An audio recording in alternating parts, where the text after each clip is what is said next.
people, hope you all are doing well. आज हम लोग सेक्शन 27 ऑफ द आईपीसी के बारे में बात करेंगे. इससे पहले की वीडियो में हम लोगों ने सेक्शन 26 पढ़ा था जिसमें डिफाइन है रीजन टू बिलीव. तो अगर अभी आप लोगों ने वो वीडियो नहीं देखी है तो प्लीज उसे देख लीजिए. सेक्शन 27 डिफाइन करता है property in possession of wife, clerk and servant. Section 27 क्या डिफाइन करता है कि वाइफ, क्लर्क और सर्वेंट यानी कि किसी व्यक्ति की वाइफ, किसी व्यक्ति के क्लर्क या किसी व्यक्ति के सर्वेंट के पास जो प्रॉपर्टी है, जिस प्रॉपर्टी का पोजेशन है, उसको आगे देखते हैं. ठीक है. When property is in the possession of a person's wife, clerk or servant, ठीक है, on account of that person is very important in here. On account of that person, it is in that person's possession within the meaning of this code.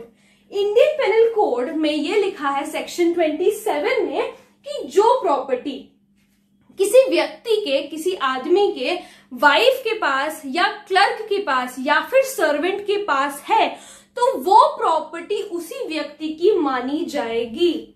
चलिए, wife के पास अगर कोई jewellery है, ठीक है, और मतलब या ऐसे समझ लीजिए कुछ भी है, एक एग्जाम्पल से समझते हैं. मान लीजिए किसी व्यक्ति के घर पे रेड पड़ी है, ठीक है. अब उसकी वाइफ के पोजेशन में कुछ ज्वेलरी है, गोल्ड की खूब सारा ज्वेलरी का सामान अगर बरामद हुआ है तो यहाँ पर सेक्शन 27 के हिसाब से ये कहा जाएगा कि ये जो प्रॉपर्टी मिली है इसका मालिक कौन है. इसका मालिक है वो व्यक्ति, वो घर में रहने वाला इंसान, मतलब कि उस वाइफ का हस्बैंड. ठीक है. ऐसे ही क्लर्क की अगर हम लोग बात करें तो अगर उसके ऑफिस में कुछ ऐसे पेपर्स मिले हैं, ठीक है, अगर उसके ऑफिस में रेड पड़ी है, उसके ऑफिस में कुछ पेपर्स मिले हैं, तो वो भी जो उस पेपर का पोजेशन है वो मानी जाएगी. वो क्लर्क की नहीं मानी जाएगी, वो मानी जाएगी उस व्यक्ति की. यानी कि अगर सजा होनी है तो उसको, उस व्यक्ति को सजा होगी. ठीक है. अब अगर सर्वेंट की बात करें, मान लो कि कोई सर्वेंट अगर कोई इलीगल काम कर रहा है, अच्छा, on account of that person, ये भी एक बात बहुत, ये बात बहुत ज्यादा इंपॉर्टेंट है. On account of that person, on account of that person का मतलब है कि जिस व्यक्ति का सामान है, यानी कि जो हस्बैंड है उसको पता होना चाहिए कि उसकी वाइफ के पास इतना सारा सामान है, ज्वेलरी है या जो भी कुछ है XYZ उसके पास, उसकी वाइफ के पास जो भी कुछ प्रॉपर्टी का पोजेशन है, उस इंसान को पता होना चाहिए. अगर उस इंसान को नहीं पता है तो फिर नहीं माना जाएगा कुछ भी. तो फिर ऐसे तो इस सेक्शन का मिसयूज हो जाएगा. ठीक है.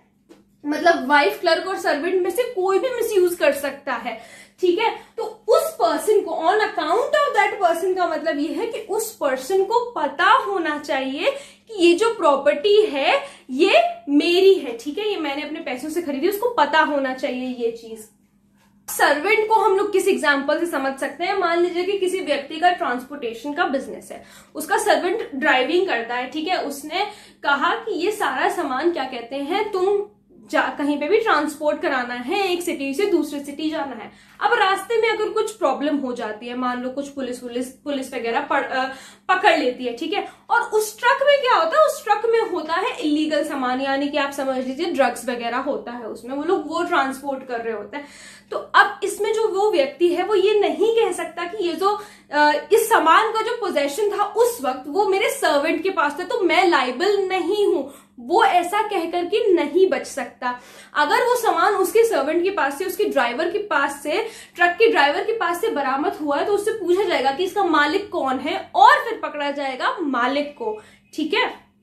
अब एक एक्सप्लेनेशन दिया है बेयर एक्ट में, तो अगर आप लोगों ने भी बेयर एक्ट नहीं खोली है तो उसे खोल लीजिए, हम लोग वो एक्सप्लेनेशन भी देख लेते हैं. इसमें एक्सप्लेनेशन दिया है, अ पर्सन एम्प्लॉयड टेम्पररीली और on a particular occasion in the capacity of a clerk or servant is a clerk or servant within the meaning of this code. इस एक्सप्लेनेशन के कहने का मतलब है कि अगर कोई सर्वेंट को या क्लर्क को टेम्परेरी भी रखा हुआ है ऑफिस में, मान लो 2 दिन के लिए रखा है, या घर पे या ट्रांसपोर्टेशन के बिजनेस में 2 दिन के लिए भले उस व्यक्ति ने गाड़ी चलाई है, तब भी उसको सर्वेंट और क्लर्क ही माना जाएगा. टेम्परेरी मतलब किसी ओकेजन के लिए भी मान लो अगर सर्वेंट रखा हुआ है व्यक्ति ने तो भी उसको सर्वेंट ही माना जाएगा और उसके लिए कौन लाइबल होगा? उसका मालिक ही लाइबल होगा।